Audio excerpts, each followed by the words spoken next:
Hello everyone. Today our topic is living world. So let us talk about Ernest Mayr. He was born in 1904 and died in 2004. So he was studied at Harvard University. Harvard University. And also he was considered as the Darwin of the 20th century. The Darwin of the 20th century. He was one of the greatest scientists. He was one of the greatest scientists. He was one of the 100 greatest scientists of all time.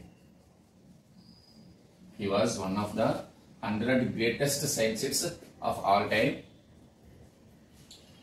So he was titled as Alexander Agassiz, Professor of Zoology Emeritus. He was titled as Alexander Agassiz, Professor of Zoology Emeritus to Harvard University. He was also pioneered the currently accepted definition of biological species. Currently accepted definition of biological species.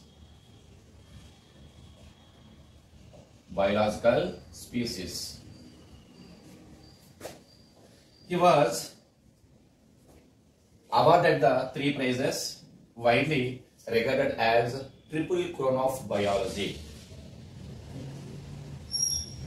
Triple Crown of Biology. These 3 prizes are: first one, Balzan Prize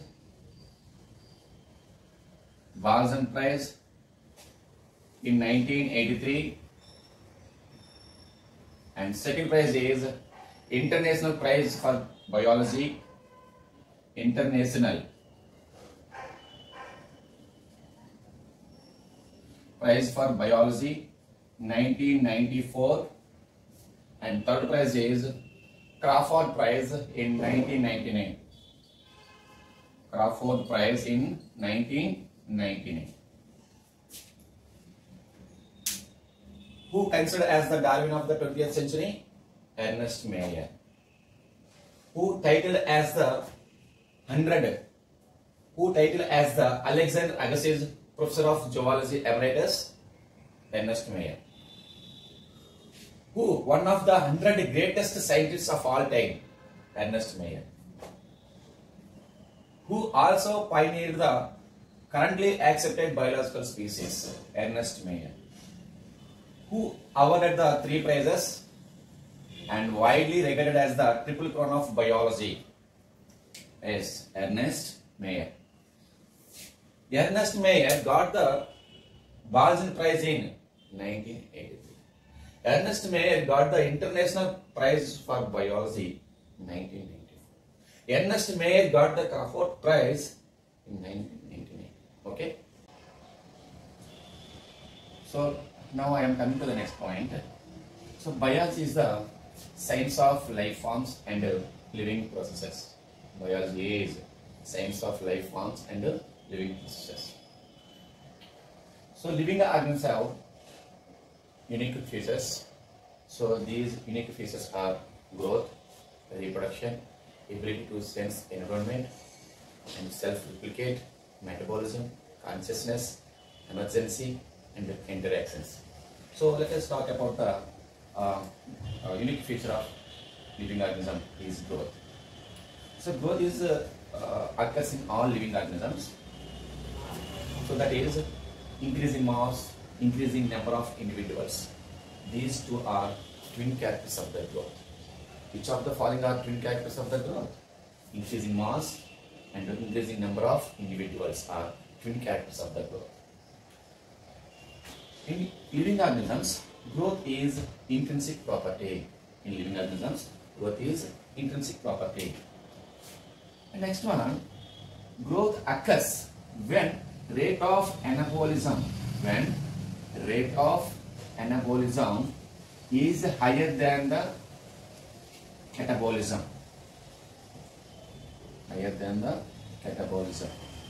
Okay.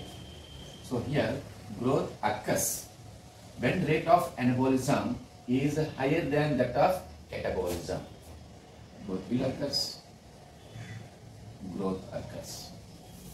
When these plants catabolism higher than that of anabolism, they show degrowth. Okay. So now I am coming to the next point. Growth in multicellular organisms. Growth in multicellular organisms. It is occurs by cell division.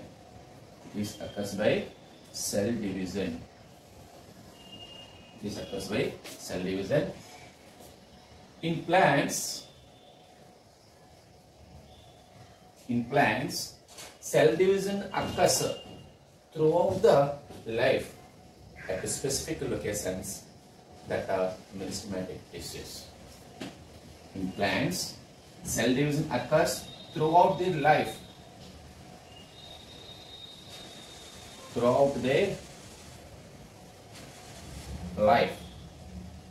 Okay, that is can seen in at specific locations.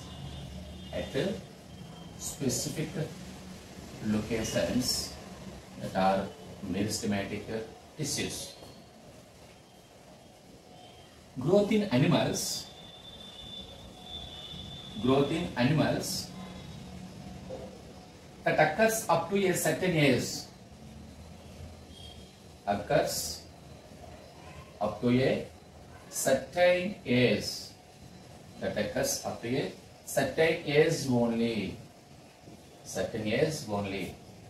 But cell division continues for maintenance. Example, replacement of lost tissues.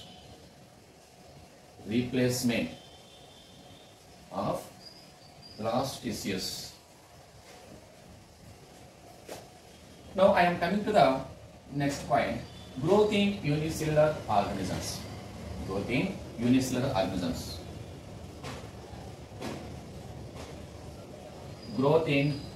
unicellular organisms. Okay. It is also occurs by cell division.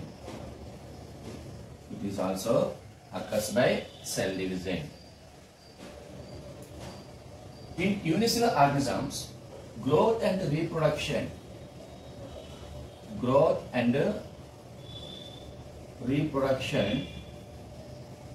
in unicellular organisms, growth and reproduction are mutually inclusive events.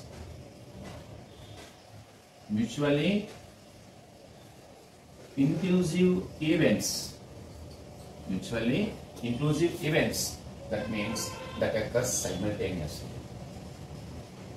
Okay. So, but in multicellular organisms,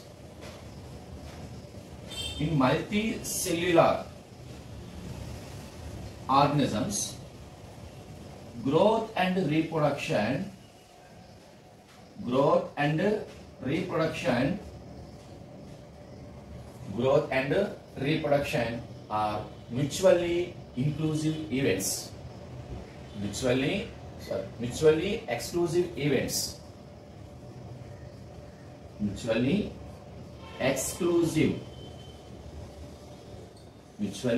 exclusive events. Okay. So I will repeat again this point. Growth and reproduction are mutually inclusive events in unicellular organisms, and growth and reproduction are mutually exclusive events in multicellular organisms. In multicellular organisms. So next one, in unicellular organisms, cell division. In unicellular organisms, cell division is also a method of reproduction. Method of reproduction. Okay.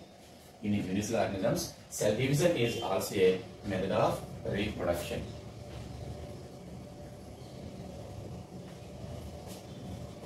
So now I am coming to the next point. So here, growth is irreversible in living organisms. Growth is irreversible in living organisms, but reversible in non-living organisms. Reversible in non-living organisms. Non-living organisms can also exhibit the growth. Non-living organisms can also exhibit the growth. So the type of growth is occurs externally. Occurs externally. So that means non-living organisms exhibit the growth externally but not internally. So hence, growth is a characteristic of living organism. Growth is a characteristic of living organism, but this cannot be considered as a defining property of living organism. Okay, why? This can be seen in both living and non-living organisms. Hence, this cannot be considered as a defining property of living organism. Okay. Now I am coming to the next point. Another character or reproduction. So reproduction in non-living things do not have the property of replicating and reproducing themselves. Reproduction in non-living things do not have the property of replicating or reproducing. Do not have reproducing property. Do not have replicating or reproducing property. So reproduction occurs either sexually or asexually. That occurs either sexually or asexually. Sexually or asexually. So in asexual reproduction, asexual reproduction is a feature of lower organisms. Asexual reproduction is a feature of lower organisms. Asexual reproduction is a feature of lower organisms. In fungi, millions of asexual spores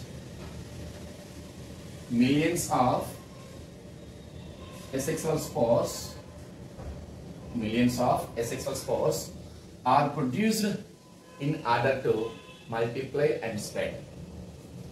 Produced in order to multiply and spread. So in yeast and hydra,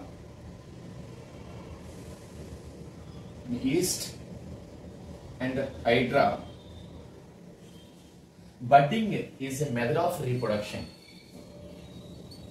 Budding is a method of reproduction.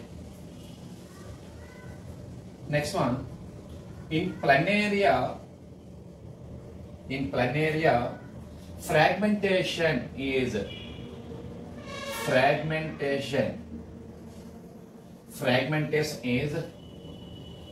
asexual reproduction. Asexual reproduction. In planaria, fragmentation is asexual reproduction. So this is also considered as the regeneration. Regeneration or true regeneration. Regeneration can be seen in each of the following organisms. Guarniaria. Yeast and Hydra reproduce by budding. Fungi multiply and spread by millions of asexual spores. Okay. Now I am coming to the next point. So here, bacteria, amoeba,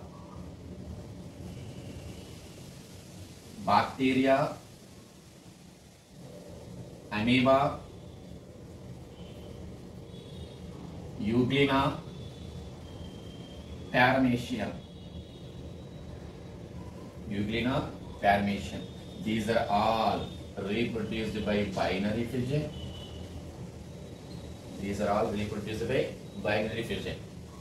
Okay. Bacteria, amoeba, Euglena, and Paramecium are reproduced by binary fission. Okay.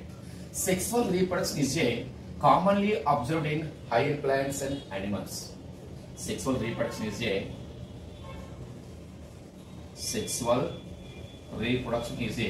commonly observed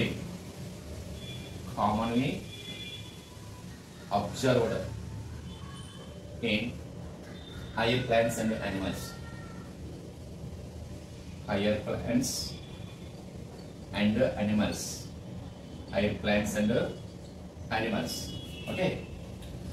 So and next one, many organisms, however, do not reproduce. Many organisms,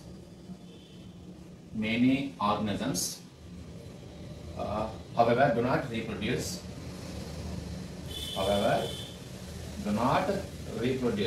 What are they? Yes, these are mules. Sterile worker bees,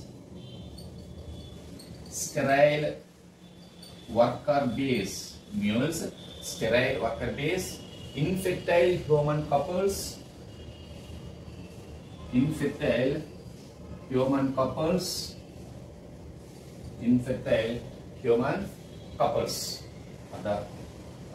These organisms do not reproduce. So here, therefore, reproduction is a characteristic of living organism. But this cannot be taken as a defining property of living organisms. Why? Some of the living organisms do not reproduce, such as mules, sterile worker bees, and infertile human couples. So here, reproduction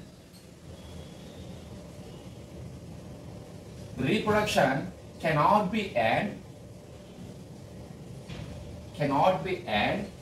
all-inclusive